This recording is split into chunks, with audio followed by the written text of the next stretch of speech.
لاپتہ لطیف بلوچ کی ہمشیرہ و دیگر خواتین نے تربت پریس کلب میں پریس کانفرنس کرتے ہوئے بتایا کہ ان کے بھائی 40 سالہ عبداللطیف کو 13 ستمبر کی دوپہر 3 بجے ایک فرنیچر کی دکان سے مبینہ طور پر حراست میں لے کر لاپتہ کر دیا گیا ہے۔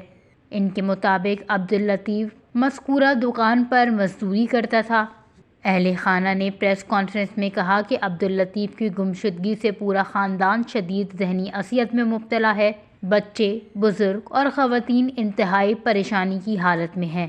انہوں نے ہر ممکن جگہ پر اپنے پیارے کو تلاش کرنے کی کوشش کی مگر تاحال اس کی کوئی خبر نہیں ملی۔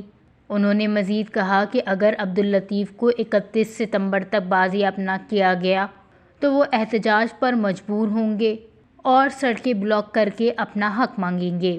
لواحقین کا یہ بھی کہنا تھا کہ وہ چاہتے ہیں کہ انتظامیہ فوری طور پر عبداللطیف کو منظر عام پر لائے اور انہیں انصاف فراہم کرے۔